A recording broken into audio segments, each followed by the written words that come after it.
Hello YouTube family, and welcome to another episode of This and That. Yes, it is your boy Rosie, your soon to be #1 YouTube host. Alright YouTube family, for the past couple of weeks I have been using this technique to cook everything. Once I discovered it, I was hooked. So today I'm going to share my new technique, and it's not new, it's just new to me, something I just started doing, and I am loving the simplicity that this cooking technique brings to the game.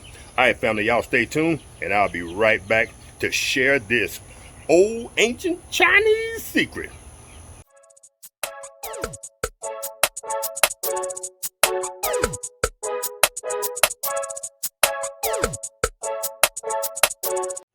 Alright fam, what you're gonna need for this old ancient Chinese secret is you're gonna need one frying pan, and that frying pan is approximately 12 inches in width, which is the width of the Big Easy turkey fryer, which will be our heat source today. You're gonna need approximately that much water, about a cup and a half, 2 cups, whatever your container will hold without boiling over. You're gonna need corn on the cob, which is the feature of this video. You're gonna need some type of aromatics. Of course, I'm going to my old standby. If you've been by the channel for a while, you know that pico de gallo is my go-to for everything.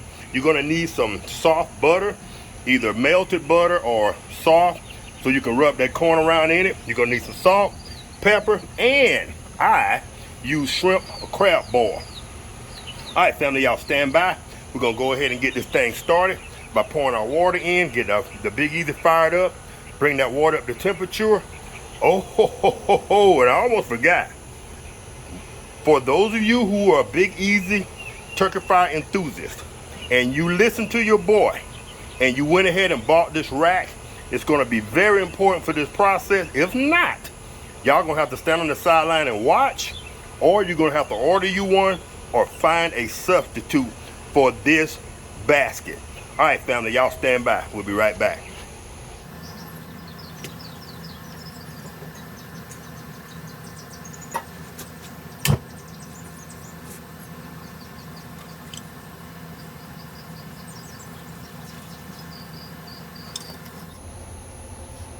All right, fam. Here's where I told y'all that bunk bed basket that is called. And if you don't yet have one, I will leave it in the description box below in this video. But this bunk bed basket is very important to this cooking process. Check this out. If you have one of these, you know that these handles fold down. And check it out. When you put it in the frying pan, it basically traps those handles, and they can't, the weight of whatever you're steaming won't allow it to fold out. So you can load this thing down with as much food as it will hold, and it will not collapse on you. Family, that's the game changer. All right, family, we're gonna let that water come up to boil, and we'll be right back to start this cooking process. All right, fam, 2 things y'all are gonna hear in the background.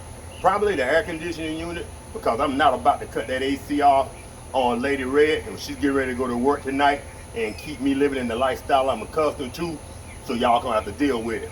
The second thing you're gonna hear, because it's summertime and the weather's so gorgeous here in Louisiana, you're gonna hear birds singing in the background. But I hired those birds to give me some background noise to keep it real. All right, family, let's get started. So let's go ahead, and we're gonna load this corn in the cob right yonder, just like this.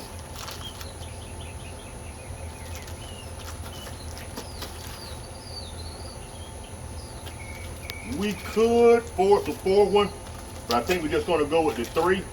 The Lady Red's probably gonna just eat. Let's go ahead and do this. All right, we're gonna go ahead and force the 4. The next thing I like to do, and I could have done this first, I like to go ahead and load my aromatics, and you can just drop them down right in between there. They're not going on the corn, they're going in the water, because you're going to cover that with the dome. And I think I forgot to mention the dome. That's going to be necessary as well. We're going to drop those aromatics in there.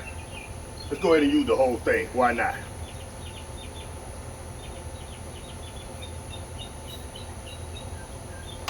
As you notice, some stayed up in the corn, not gonna hurt a thing.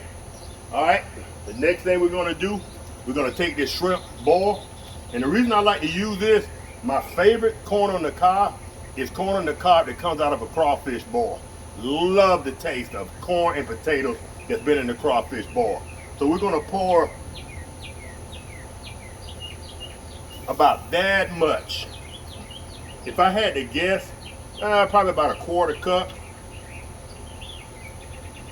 You want to go too much because this stuff is strong. All right, fam. Now let's take some of that butter and let's rub it over that corn.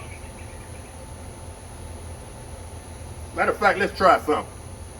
Let's try leaving that butter right here and let it do its thing. And as it melts, it'll drip down into the water and it'll become an aromatic as well and start to just put that butter flavor all over that freaking corn. Alrighty, last but not least, okay, I didn't bring anything to, that'll work. Salt and pepper.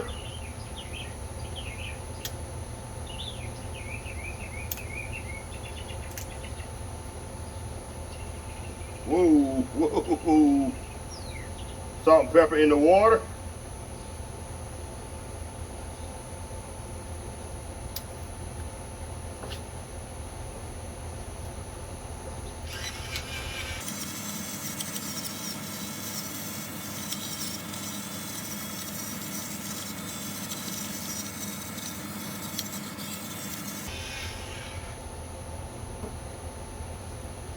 All right, fam.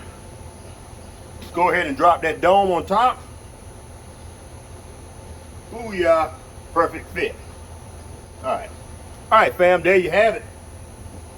All right, fam, we're gonna let it do its thing for about 20 or 30 minutes. We'll come back and check it. We'll see if we need to rotate that corn, see exactly what's going on with it.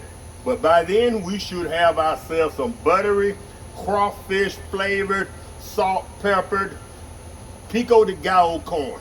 Family, y'all stay tuned. This is gonna be a good one. All right, fam, first and foremost, I almost forgot. And no, I'm not selling merchandise. I've had these aprons forever.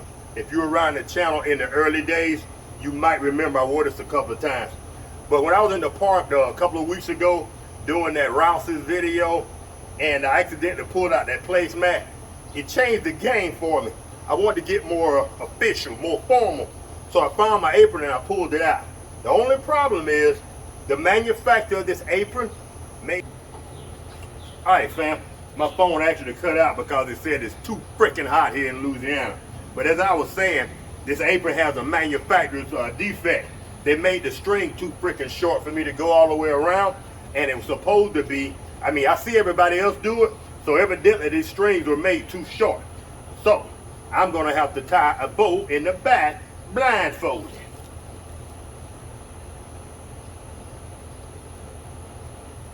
Ooh, that boy got magical skills.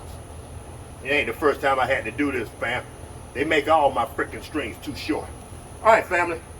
I don't know if I had already done this or not, but like I was saying, in order to tell if corn on the cob is done, whether you're boiling it, steaming it, whatever, just take one of those kernels, take a skewer, toothpick, whatever, stick one of those kernels, and if it pops real easy, it's done. In order to turn the corn, you're gonna simply take it. I just use the leverage of a basket or whatever. Boom, boom, boom, boom.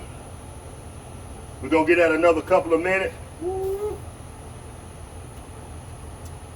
Oh, whoa, whoa, maybe just a little too much of that crab ball. But hopefully it doesn't affect the corn in a negative way. All right, family, we're gonna stick around about another 5 minutes or so, 10 minutes, let that corn finish doing its thing, and we'll be right back for the perfect steamed corn on the cob. Stay tuned.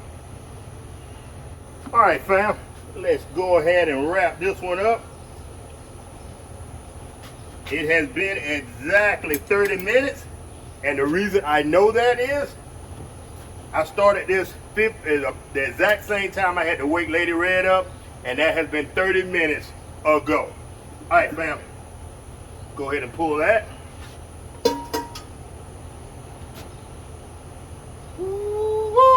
if y'all had smell-o-vision.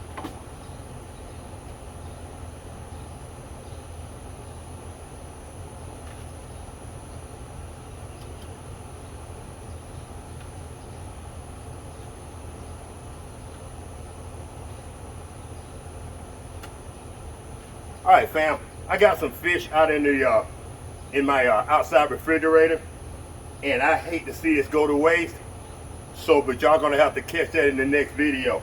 I'm gonna go ahead and get this corn a taste test as soon as it cools off a little bit. See what we're working with. If I need to change my formula a little bit, maybe a little less crab ball, a little less salt, whatever. And then we're gonna get right into that fish video, but it'll be next week when y'all see that one. All right.